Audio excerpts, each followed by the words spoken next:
Et le quatrième défi, qui est d'ailleurs lié au troisième, c'est que nous avons choisi d'avoir des politiques monétaires de pays riches, notamment des pays de la zone euro. C'est-à-dire qu'il n'y a aucune ambition de croissance économique.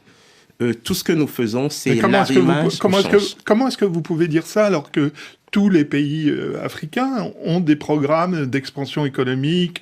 Je pense à la Côte d'Ivoire, à votre pays, le Togo, et à bien d'autres.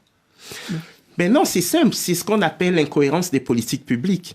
C'est-à-dire qu'il y a une certaine facilité à se réfugier derrière l'euro et à s'interdire d'avoir une réflexion endogène sur la manière dont on peut utiliser les leviers économiques, notamment le budget et la monnaie, pour financer l'économie et promouvoir la croissance et une croissance inclusive.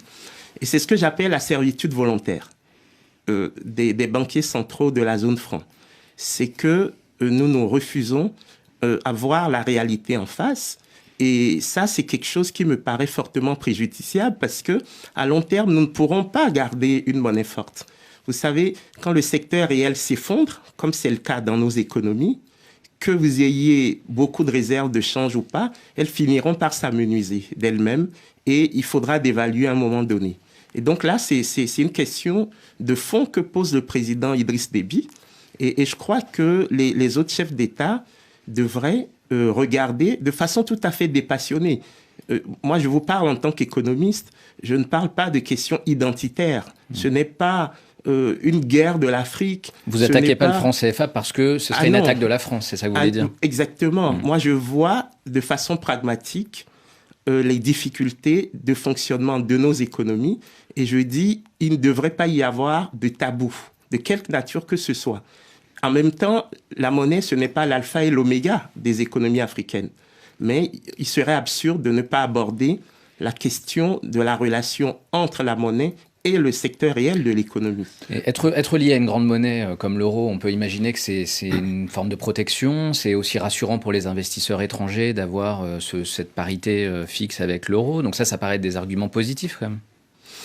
Disons que nous qui sommes dans la classe urbaine, notamment la classe moyenne urbaine, nous bénéficions du franc CFA parce que nous avons une consommation extravertie et nous pouvons déposer nos ressources au sein de la zone euro.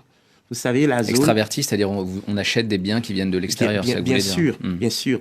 Mais n'oublions pas que 75% de la population de la zone franc est rurale et que cette population, elle a besoin d'une monnaie faible pour pouvoir exporter, pour pouvoir avoir un niveau de vie en phase. Vous voulez dire que le franc CFA, c'est la monnaie des élites? C'est la monnaie des élites. Et d'ailleurs, au moment de la dévaluation en 1994, ce qui a été dit, c'est que entre les importateurs de champagne et les exportateurs de coton, on choisit les exportateurs de coton. C'est ce que le directeur général du FMI avait dit à l'époque. Et il faudra recommencer? Je pense qu'il faut aller vers un régime de change plus flexible.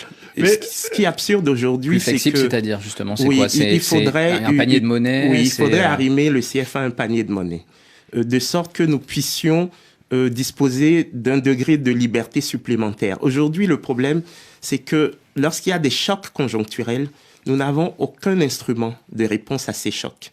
Nos budgets sont corsetés par les critères de convergence, qui également sont construits à l'instar de ceux qui existent dans la zone euro. Et au niveau de la monnaie, nous n'avons aucune marge de manœuvre. Mais est-ce que vous voulez couper les ponts avec la France, la zone euro, la Banque de France?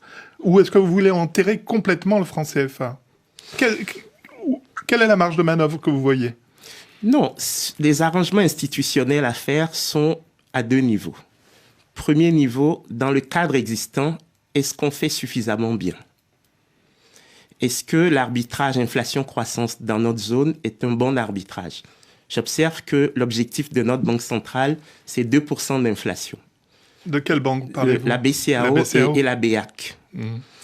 C'est l'avis de tous les économistes, c'est des taux d'inflation très bas pour des économies en développement qui ont besoin de beaucoup plus de croissance et de financement. Vous pensez que les taux de croissance auxquels on assiste en ce moment, 5-6% dans la plupart des pays, sont insuffisants? Oui, en tout cas, ils ne proviennent pas d'une utilisation active de la monnaie. C'est plus les éléments du commerce international, les cours des matières premières qui sont fondement de cette croissance. Et donc, je crois que la monnaie ne joue pas encore suffisamment son rôle dans l'émergence de l'Afrique. Après, ça peut être des débats de doctrine. Moi, je crois à la non-neutralité de la monnaie. Évidemment, ceux qui tiennent nos banques centrales, qui sont des monétaristes avérés, pensent que la monnaie est neutre dans une économie.